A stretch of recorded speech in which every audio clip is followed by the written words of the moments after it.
a comenzar. Estoy grabando con la computadora y con el teléfono arriba, con iluminación asistida. No logro de que no se me vean el reflejo en los lentes en algún movimiento de esto, pero vamos a darle. Vamos a ver cómo sale. Bueno chicos, buenos días. Les habla el profesor Manuel Antonio Suárez Brito de la Facultad de Odontología de la Universidad de Carabobo, compartiendo para ustedes a través de la tecnología y gracias a esas innovaciones que nos podemos comunicar para fortalecer sus saberes en morfología dentaria. Hoy vamos a hablar de la anatomía dentaria, de su nomenclatura y de sus principios anatómicos, técnicos, en léxico, propiamente hablando, para que mejoren su desempeño profesional. Fíjense algo importante. Cuando hablamos de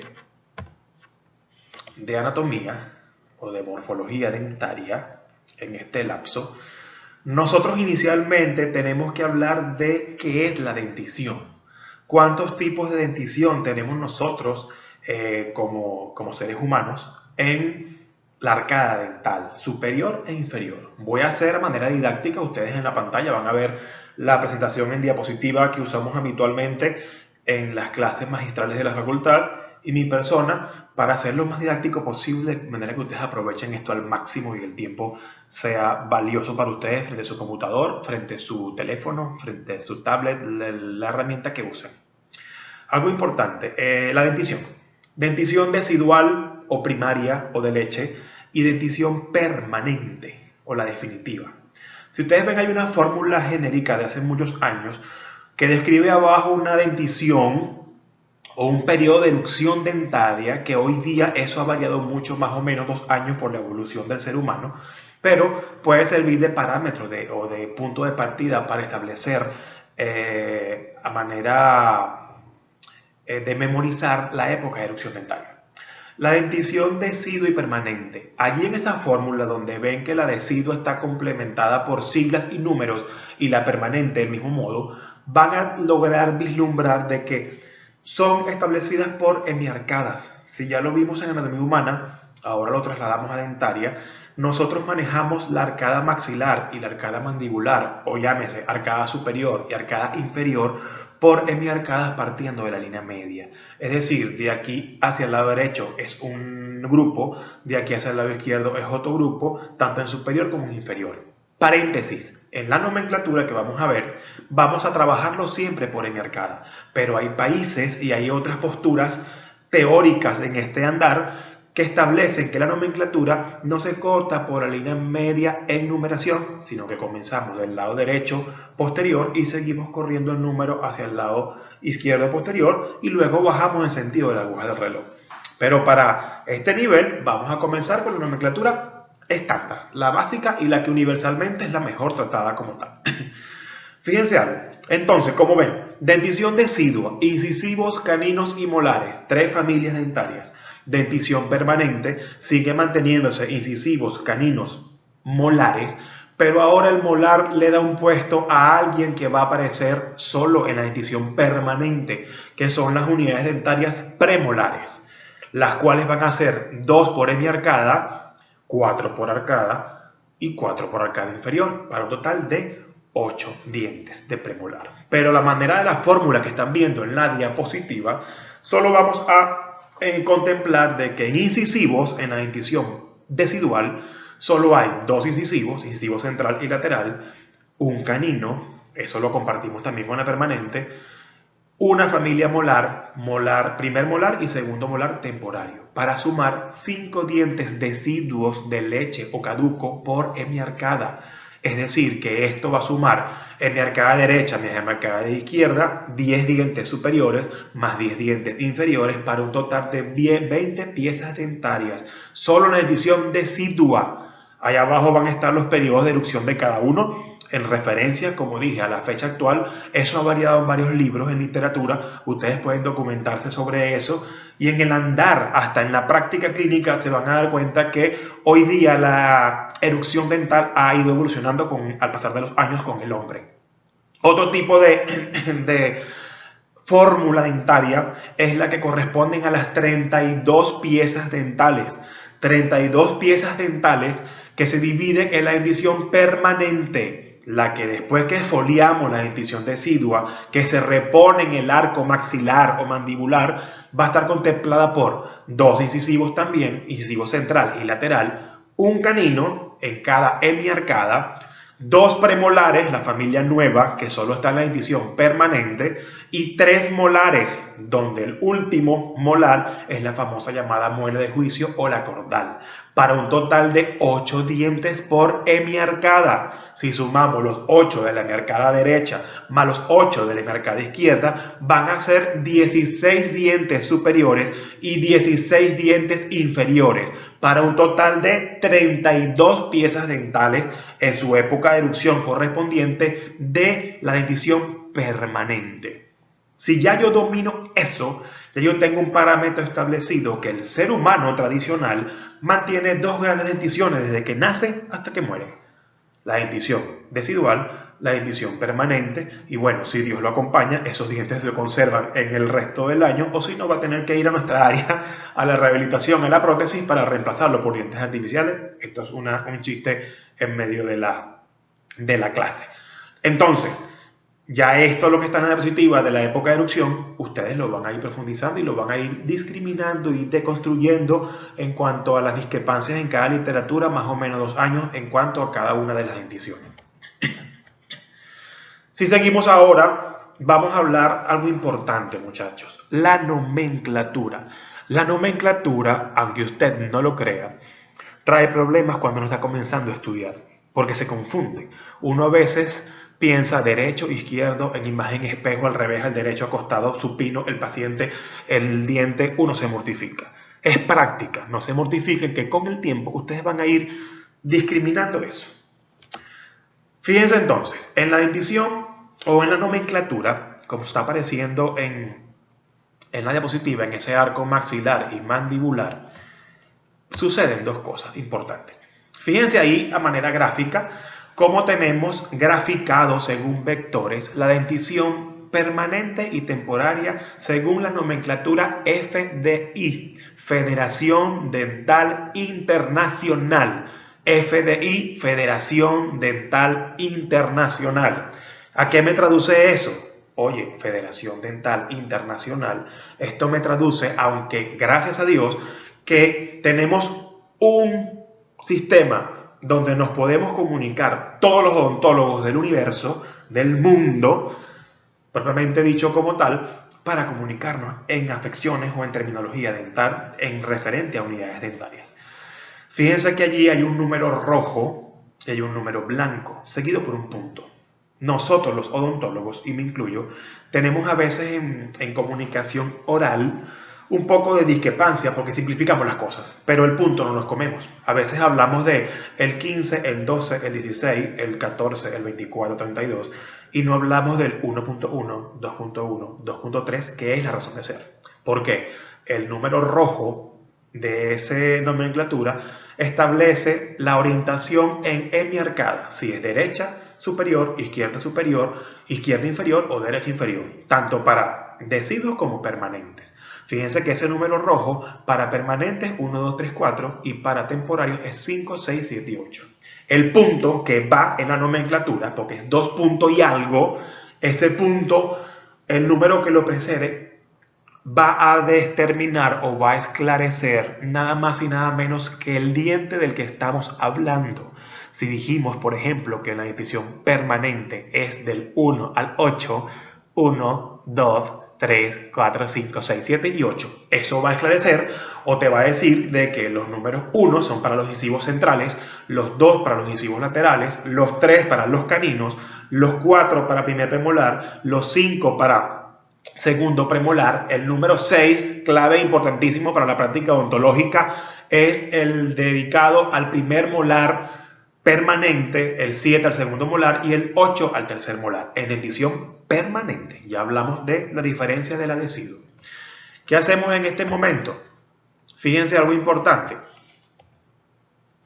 Si nosotros nos vamos a esto, entonces en esta ilustración de la diapositiva, nosotros estamos esclareciendo entonces que Dividimos la arcada superior e inferior en 4 cuadrantes, como ya lo venimos hablando. Establecemos que el cuadrante superior derecho es el número 1, el cuadrante superior izquierdo es el número 2, el inferior izquierdo es el 3 y el inferior derecho es el 4. Esto es para la división permanente, dientes permanentes. Porque si cambiamos el número al 5 en el superior derecho, 6 superior izquierdo, 7 inferior izquierdo y 8 inferior derecho, eso nos establece o nos grafica a que estamos hablando ahora de la dentición temporaria. Ojo con la dentición temporaria, porque también se pueden usar números romanos, letras del abecedario en minúscula y hasta otras cosas como tal. Pero no vamos a enredarnos la vida ahorita, vamos a mantener la calma para ir digiriendo el conocimiento, que es lo más sabroso del aprendizaje, de manera organizada. Si yo me voy ahí entonces, visto ya en la diapositiva anterior, ya yo sé entonces que estos números me identifican el cuadrante.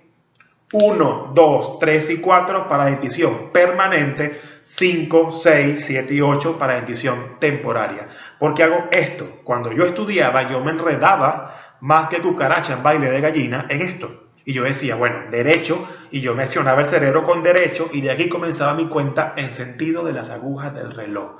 1, 2, 3 y 4, 5, 6, 7 y 8. Yo dije, bueno, ahí voy y me lo aprendí, gracias a Dios. Entonces, cuando yo hablo, por ejemplo, de una unidad 4.3 o 43, en la manera coloquial hablando, 4.3, ¿qué cuál sería? A manera de ejemplo, sería canino inferior derecho permanente. Ojo, pregunta de examen, y con esto se caen en los exámenes. Yo tengo que decir el nombre completo. Al inicio de esta clase, yo me presenté como Manuel Antonio Suárez Brito. No dejé ni mi papá ni mi mamá por fuera. Así vamos a nombrar los dientes. Canino inferior derecho permanente. En el ejemplo que dijimos en el permanente. Si yo hablo ahora de 5.5, de una vez en un examen, 5.5, yo me refiero a que O5, ya salí del 4, eso es primer cuadrante superior, pero temporario. Derecho, pero temporario. Entonces, ¿a qué me refiero en esto? Escuchen bien. Primer molar superior derecho deciduo o temporario o de leche. De leche es la más coloquial, pero también puede ser usada.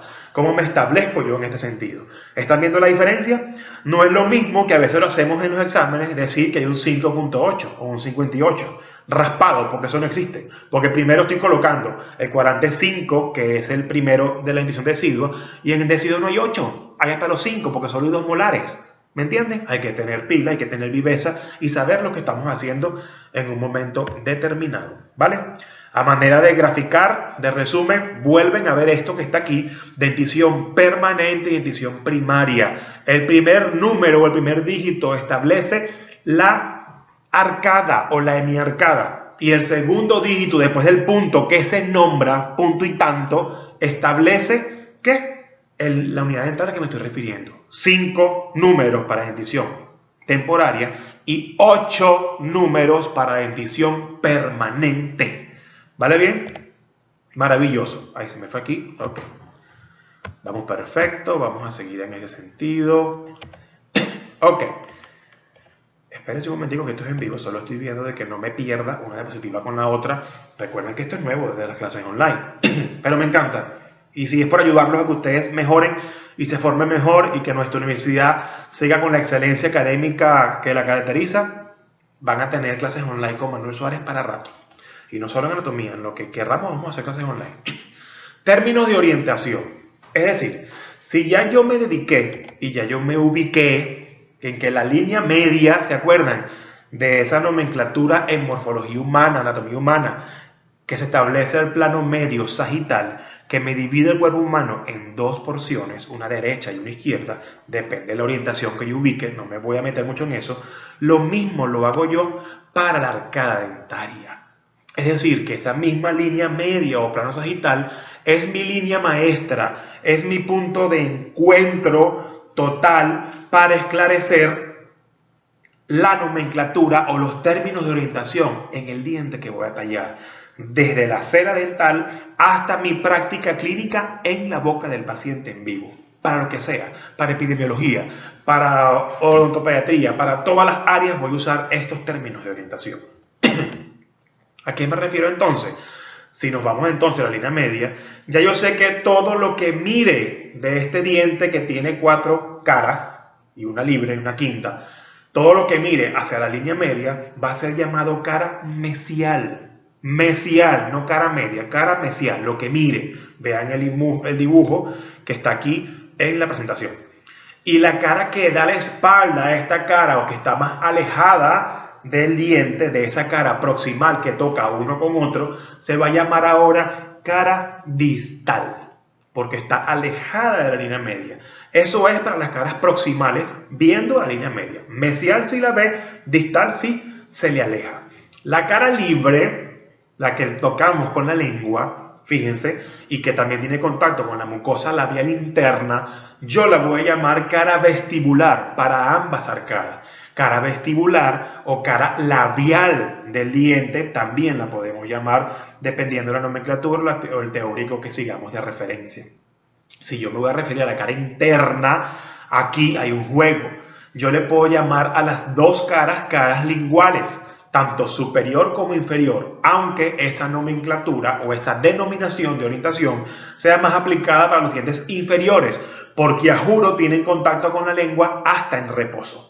¿Qué pasa? De que ahora en el superior yo la puedo llamar cara lingual o palatina. Aquí hay discusiones entre colegas, entre especialidades, entre teóricos especialistas en la morfología, porque dicen que solo palatina para superior, es verdad, porque solo hay paladar en el superior, no hay paladar en el inferior, y solo lingual para inferior. Pero algunos admiten un paréntesis de que podemos hablar de la cara lingual o palatina en superior porque en la fonación, en el habla, en la articulación dentolabial, mi lengua toca la cara interna o posterior o palatina de algunos de los incisivos de los dientes para la masticación, la deglución y la fonación como tal.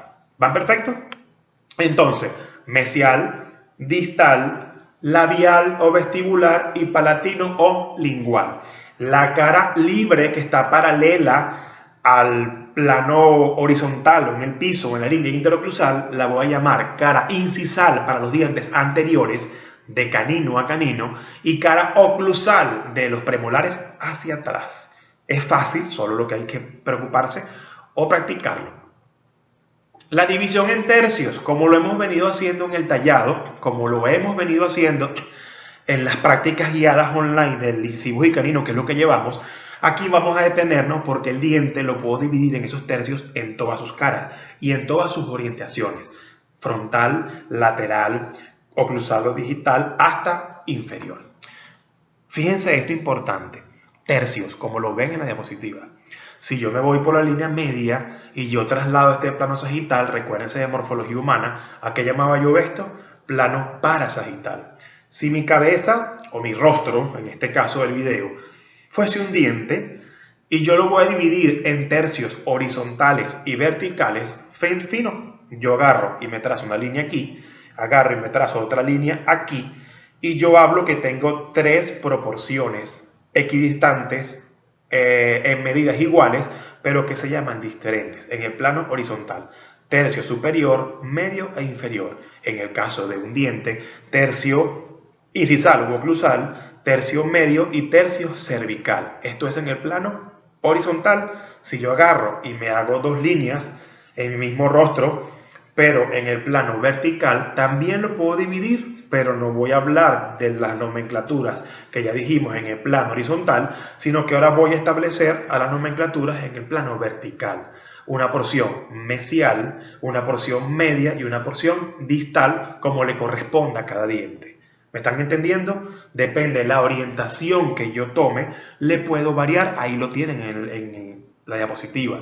Si yo veo el diente desde proximal y trazo líneas verticales, también van a variar. Generalmente esto va a variar en la determinación de los nombres en el plano vertical. Gracias a Dios, en el plano horizontal se llaman iguales en todas las referencias. Y yo puedo dividir en tercios el diente, tanto en su porción coronal como en la porción radicular, como lo ven en la diapositiva que está al lado mientras que yo estoy hablando.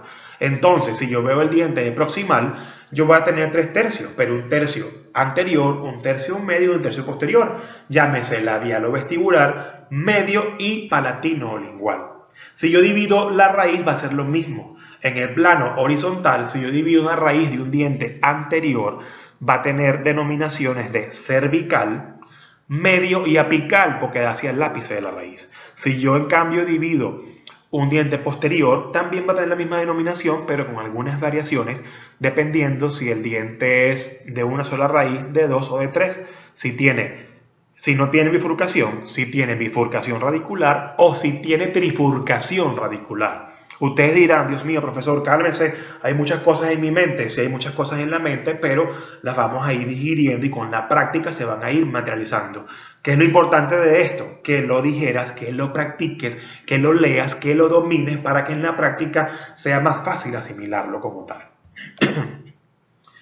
Si ahora yo me dedico a hablar, importante muchachos, si ahora yo me dedico a hablar de su configuración interna y externa del diente, esto lo vamos a profundizar en histología, lo van a ver en anatomía, lo van a volver a ver en endodoncia, lo vamos a ir depurando y puliendo en todo el trayecto de la formación de su carrera.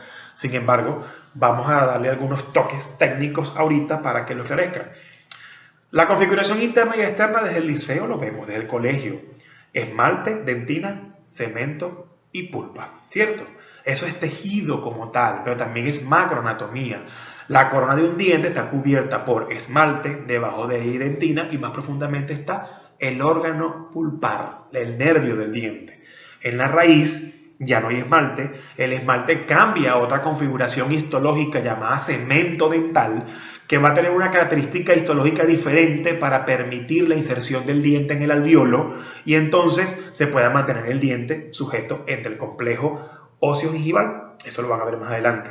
Entonces, en la raíz yo voy a tener cemento, dentina y mi pulpa radicular, que viene siendo la misma que está en la cámara de la corona, solo que se transcurre hasta el ápice, que es el borde más inferior del diente, o más apical o más lejos, donde se ingresan a él el paquete vasculonervioso. Esa es la configuración externa. Yo entonces externamente en un diente exfoliado voy a ver corona con su esmalte y raíz con su cemento dentario. Internamente ambas van a tener dentina y más interno en el medio va a haber pulpa dentaria o el paquete vasculonervioso o el complejo pulpar de ese diente como tal. Eso lo vamos a profundizar. Eso es en cuanto a tejido, anatomía. Esmalte en la corona, cemento en la raíz. Y cada quien cumple sus funciones que la van a ir viendo más adelante. En los dientes posteriores también ocurre lo mismo en cuanto a tejido. También tenemos nuestra cámara pulpar, como la ven ahí, esa parte grande roja en el medio del diente, y los extremos o esas conductillos o los conductos radiculares o los canales radiculares o los canales pulpares que van a estar alojados en cada raíz del diente.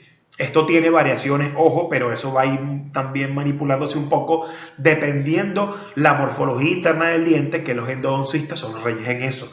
Tanto los conductos accesorios como los forámenes apicales y todos esos cuernos pulpares y toda esa serie de cosas que ustedes la van a profundizar en morfología ahorita, en morfología dentaria, y que lo van a ir puliendo en cada una de las áreas de competencia que le corresponda. Pero ahorita yo dormiré tranquilo y en paz con que ustedes sepan que internamente hay un espacio o una cavidad hueca dentro del diente protegido por dentina que aloja la pulpa dentaria y que esa pulpa dentaria está agrupada generalmente en la corona del diente, pero que en las raíces de él, sea monoradicular, biradicular o multiradicular, aloja conductos radiculares que desembocan en el ápice, en el extremo más distal o más lejos de cada raíz, para por ahí nutrir el diente y que el diente, a través de esos forámenes, recibe ese complejo dentino pulpar enriquecido de arterias, de venas capilares y de su nervio como tal, que lo veremos, y ya lo vieron también en neuroanatomía ya a estas alturas como tal. Entonces, a manera macro, también en un diente posterior yo tengo corona dental y porción radicular. Fíjense que ya no hablo de raíz porque no es un diente monoradicular. Generalmente los dientes posteriores, ya se lo van a ver, Un solo premolar tiene dos raíces y todos los molares tienen de tres hasta más pueden tener. Entonces ya aquí se agrega otra terminología. Aquí en la raíz yo tengo que decir que son dientes multiradiculares o birradiculares y ese punto donde se divide cada raíz tiene otro nombre como tal, que lo vamos a ver más adelante. Pero con que se lleven esta idea de configuración externa e interna del diente está bien. Recuerden, en la cámara pulpar hay piso pulpar o piso cameral, paredes camerales y techo cameral, que ese techo cameral tiene unas elevaciones, como que si fuese forma de una carpa de un circo, recuerden, de un circo, el que sea, no tiene que ser un circo elegante, puede ser un circo cualquiera, una carpa de campaña, lo que les provoque como tal, un toldo básico como tal, que esas elevaciones en ese techo de esa cámara se van a llamar cuernos pulpares. Anatomía básica, primer año, ustedes lo que están estudiando, esos cuernos pulpares van a ser claves, van a ser íconos, van a ser puntuales para el diagnóstico y tratamiento de las lesiones de los tejidos del diente, en este caso es maldientina, caries dental, nuestra principal problema de salud pública a nivel mundial, con variaciones en varios países, pero la caries dental, cuando aborda la dentina, hay dolor, lo primero que toca de una cámara son los cuernos pulpares. Y si tú ves que un cuerno pulpar, esa elevación de ese techo cameral, está comprometido, es probable que el diente vaya a tratamiento de conducto. Le estoy hablando de esta forma genérica con aplicación clínica para que usted, estudiante de primer año, asimile a su nivel 1 de formación que todo lo que se le da es vital, que todo lo que se estudia es básico y que todo lo que le damos aquí usted lo va a aplicar desde ahorita hasta que llegue a su jubilación como odontólogo de ejercicio, si es lo que va a estar en su vida más adelante a aplicar. Perfecto. Seguimos entonces. Si vamos ahora a términos anatómicos, fíjense una cosa, cuando estamos en clase, aquí siempre causa un poco de suspicacia porque los estudiantes y hasta uno comienza, esa cosita que es, esta chiquitita, mira ese bichito, dale no sé qué cosa. No, ustedes son odontólogos en formación y no son odontólogos de cualquier universidad. Ustedes son odontólogos de una universidad de prestigio, de élite, de elegancia académica, de trascendencia, de una herencia centenaria que debemos que darle orgullo en el mundo que venimos de una universidad como la que estamos estudiando, ¿vale? Cada quien ama su universidad, nosotros amamos la nuestra, entonces vamos a esforzarnos por llamar las cosas como son, por usar la terminología bien empleada y por hablar en términos técnicos cuando así sea necesario. Fíjense en términos de orientación, cúspide y tubérculo. Yo aquí la agrupo porque eso siempre causa un poco ¿cómo vamos a decir?, de problemas mentales en cuanto a la anatomía. Porque ambas son elevaciones de esmalte en forma puntiaguda, no lo voy a leer en la diapositiva, ustedes lo van a tener ahí, lo tienen en los libros y en sus guías de estudio, que constituye una división, ojo, de una superficie oclusal o incisal con función masticatoria. Función masticatoria, función masticatoria, función masticatoria, cortar, desgarrar, morder sobre la superficie de un diente. En cambio, el tubérculo, que hasta ahora solo hay un ejemplo, que es el tubérculo de Carabelli en la cara palatina hacia mesial del primer molar superior permanente, aunque es una elevación de esmalte puntiaguda generalmente o redondeada con forma de cúspide, como no está sobre esa superficie oclusal, muchachos, entiéndalo, eso no es una cúspide, es un tubérculo. Ojo, aunque hay teorías, cuando estudiamos morfología dentaria del primer molar superior, que algunos le llaman la quinta cúspide o el tubérculo de Carabelli, en este paréntesis. Eso es a manera de memotecnia. Sí se puede llamar quinta cúspide, pero a manera gráfica como tal. Vamos a ver un momentico que me está dando aquí un poquitico. Nos vamos a parar la clase porque es rápido, pero se está descargando la batería del portátil, pero no vamos a parar. Eso pasa también en las clases teóricas en el aula 7 o en el aula 2, en este caso del campus Bárbula de nuestra ilustre y maravillosa Universidad de Carabobo, ¿no? Entonces, cúspide y tubérculo. Cúspide y tubérculo. Una tiene función oclusal, masticatoria, desgarrar, triturar alimentos, y otra no tiene función oclusal y no está ubicada en el plano oclusal como tal. Cresta. La cresta, que es una elevación lineal sobre la superficie de un diente, esta sí es una cresta, es un problema, porque hay que tantos lados. Puede haber cresta en una cara libre, generalmente en las caras palatinas de los dientes anteriores, y puede haber crestas en la cara oclusal de los dientes posteriores. Cualquier elevación, solo que la cresta se va a diferenciar en terminología o en nomenclatura dependiendo de la ubicación donde esté la cresta. ¿A qué me refiero con esto? Cualquier elevación en la superficie lineal de un diente que va a recibir el nombre dependiendo de donde esté ubicada se va a llamar cresta. Y generalmente las crestas son como vertientes o como líneas fronterizas entre una zona anatómica y otra. Escuchen bien, líneas fronterizas entre una zona anatómica y otra. Una cresta, aquí hay algo y aquí hay otra cosa, ¿vale? ¿A qué me refiero con esto? Crestas marginales están al margen de una cara y por lo general son mesiales y distales porque limitan la cara de un diente. Este era el ejemplo que les decía. Generalmente se ubican en las caras palatinas o linguales de los dientes anteriores, llámese incisivos o caninos. Crestas marginales, porque están al margen de una cara y son como la talanquera hacia el precipicio. Si yo no tuviese cresta en una cara posterior de un canino, por ejemplo, o de un incisivo, me iría directo para la cara proximal. Me chorreo. Y si no me chorreo, no voy a tener como chorrear porque tengo esa talanquera que me la limita. Recuérdense, uso muchas palabras mnemotécnicas para que la graben. Cuando yo estudiaba era mucho de aprender o de asociar la terminología técnica con la vida cotidiana. Semáforos, cualquier tema que me gustara de la vida cotidiana, de la onda, y me resultaba porque nunca se me olvidaba. Lo que tú aprendes bien jamás se te olvida. Y ya han pasado varios años, no tanto, pero han pasado varios años desde que me gradué. Seguimos. Cresta triangular es una cosa y cresta marginal es otra.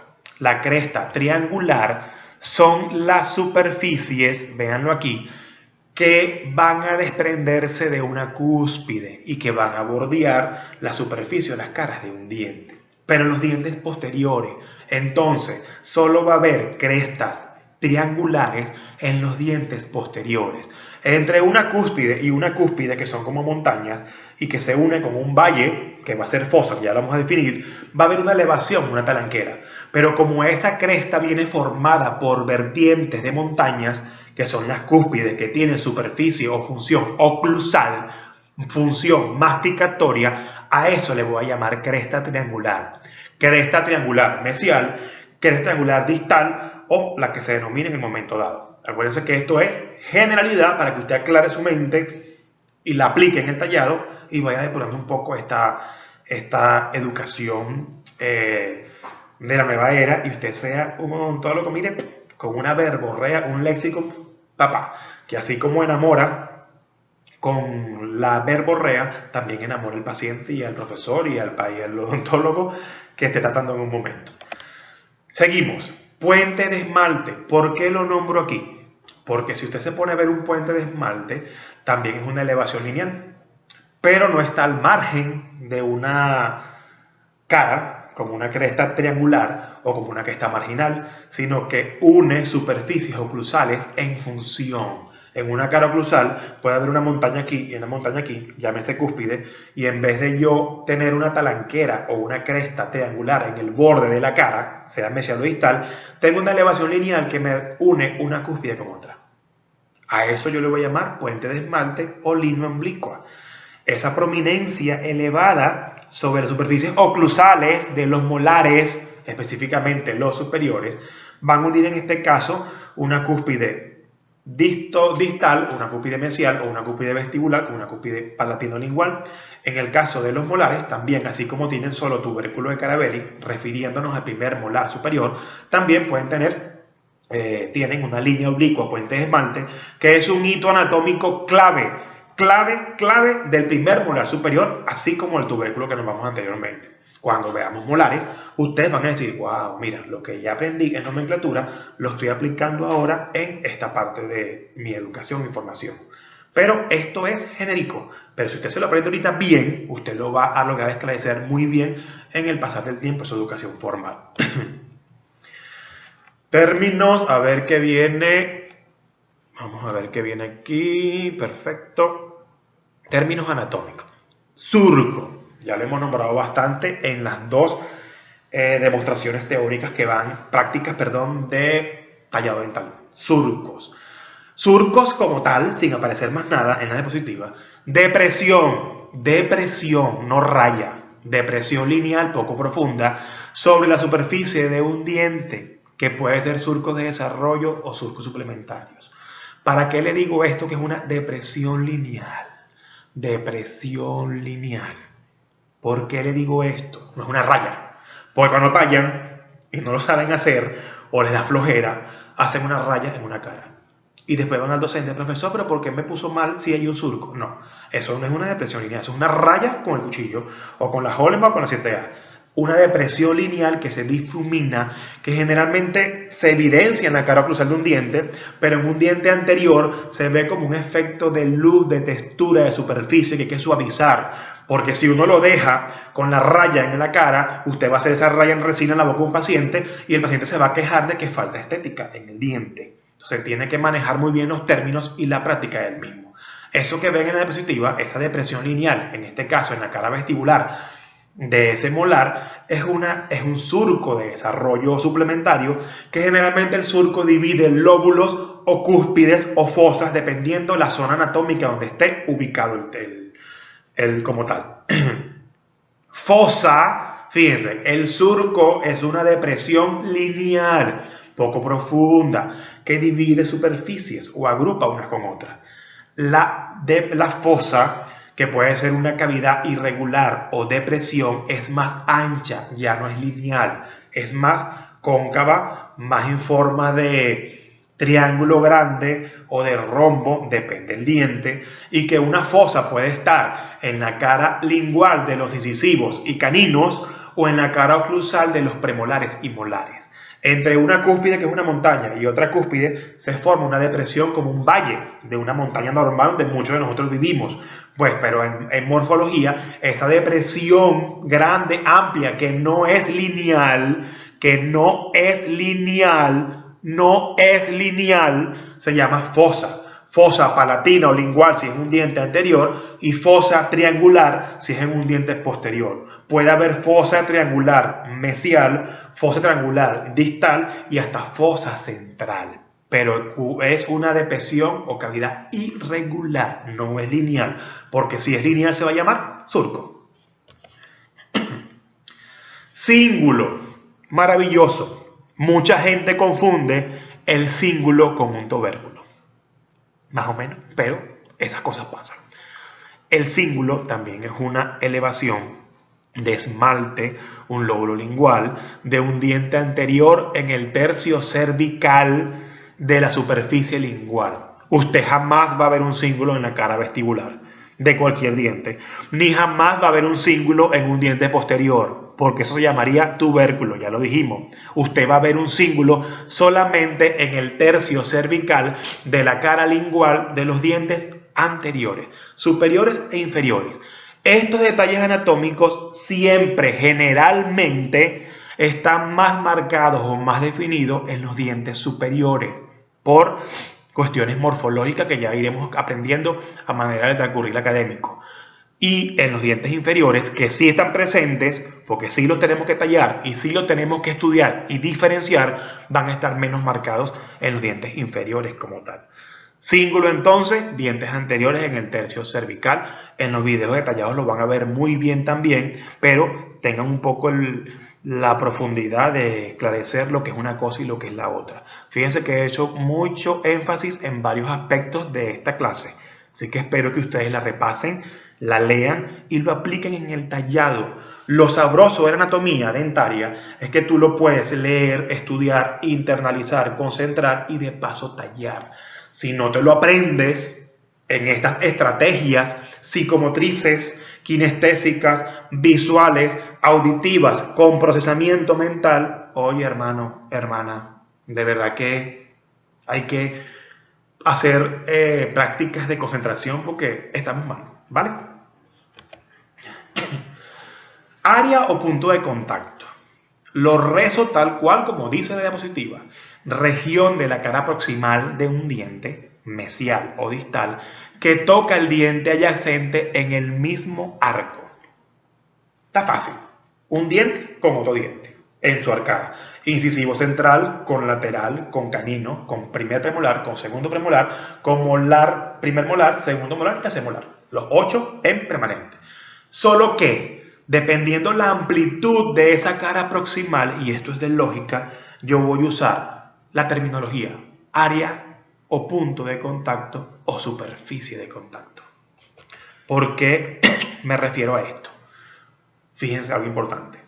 Si yo tengo un diente anterior que su cara proximal es estrecha, angosta, en sentido vestíbulo palatino, yo solo voy a tocar al diente del lado en un punto, en un tercio, eso lo van a estudiar ustedes. Si es el tercio medio, el tercio incisal o la unión de ambos como tal. Pero es un punto, porque la cara es tan pequeña o es tan poca ancha que solo con tocar en un punto ya formo ese hito anatómico. Ahí voy a llamar área o punto de contacto. En cambio, si yo voy a hablar de un premolar o de un molar, donde ya la proporción hasta del tallado en la cera, yo veo que mi proporción vestíbulo, lingual o palatino del diente es ancho, yo realmente la cara que toca el diente de adyacente que le sigue, ya no es un puntito, es una superficie, es amplia. Entonces yo a esto voy a llamar superficie de contacto para los dientes posteriores, por amor a Cristo. Para los dientes posteriores. Para los dientes anteriores, punto o área de contacto. ¿Vale? Este hito anatómico es clave solo para los dientes bi o multiradiculares. Los dientes monorradiculares, como los dientes anteriores y algunos premolares, no tienen tronco radicular. No invente. No ponga cosas en el examen que no van, porque nosotros como formadores o facilitadores para ustedes, cuando vemos que habla de más y se equivoca, también está malo. Cuando habla de menos, pero no se equivoca, por lo menos tuvo prudencia. Ojo, usted tiene que ser como usted quiera ser. No hay límite en el conocimiento, pero tenga prudencia. Un tronco radicular, como lo dice la definición, porción del diente multiradicular o birradicular, en este caso, que está localizada entre la línea cervical o cuello dentario hasta el punto donde se divide esa raíz en 2 o en 3 o hasta más. Y a ese punto se va a llamar otro nombre que le vamos a dar ahorita, bifurcación o trifurcación. Pero el tronco radicular es el espacio entre la corona del diente y el punto donde las raíces se dividen. Entonces, ese término lo voy a usar es para un diente que tenga más de 2 raíces para arriba, porque no voy a decir que hay un tronco radicular en un diente monorradicular nada más. ¿Perfecto? Esperemos que vamos bien hasta aquí. Escriban, comuníquense por Instagram, por los comentarios de los videos, por lo que ustedes quieran, que voy a hacer lo posible por interactuar con ustedes por las diversas vías que nos comuniquemos. Bifurcación o trifurcación radicular, allí la tienen. El punto del tronco radicular o de la raíz del diente, donde por fin se van a dividir en 2, en 3 o en más ramas. Bifurcación para un diente con 2 raíces, trifurcación para un diente con 3 raíces, que generalmente son los molares, y multifurcación o tetrafurcación, estoy ya inventando, para otros dientes, porque han habido variaciones anatómicas en la especie humana, que aunque usted no lo crea, todavía estamos en evolución como tal, y la morfología dentaria, aunque es la misma en base, pueden haber sus variaciones anatómicas en tipos de dientes como tal. Entonces, bifurcación, trifurcación, tronco radicular. Área o punto de contacto, perfecto. Y ángulo como geometría, como en el colegio, en el liceo, en donde usted estudió, es la unión de 2 o más superficies, que pueden ser ángulos diedros o ángulos triedros. Aquí no me voy a parar porque esto es del colegio. Yo espero y aspiro que la geometría básica la dominen.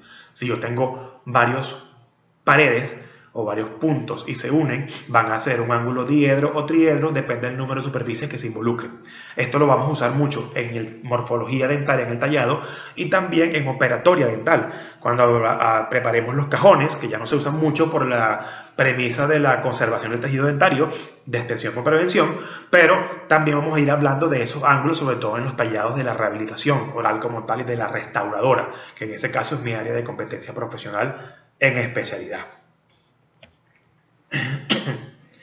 Mamelón, mamelón, que es un término muy poco usado, es un término que también se debe de mantener en la vanguardia porque no es más que cuando un diente está recién erupcionado en un borde incisal, llámese esto, incisivos y caninos, es más común en los incisivos centrales superiores. Usted ve como esas barriguitas en los dientes de los niñitos pequeños, donde su esmalte como que no está liso completamente, está irregular en un diente recién erupcionado. A esas eminencias redondeadas, como esas perlitas, se les va a llamar mamelones. Generalmente los mamelones, cuando el paciente ya va creciendo y completa su dentición permanente y les da función, se somete a la masticación, al desgarro y a la vida fisiológica cotidiana de ese sistema estomatognático que se está desarrollando, esos mamelones tienden a desaparecer. O sea, es un hito anatómico en dentición permanente recién erosionada que con el tiempo puede llegar a desaparecer en función. Si no desaparece, hay métodos operatorios para subsanar eso, pero tampoco es un mal de morir como tal, pero generalmente por la función ellos van a desaparecer. Se le llama mamelón porque hay veces que esto se confunde con un término anatómico establecido y sí lo es para dientes recién erosionados.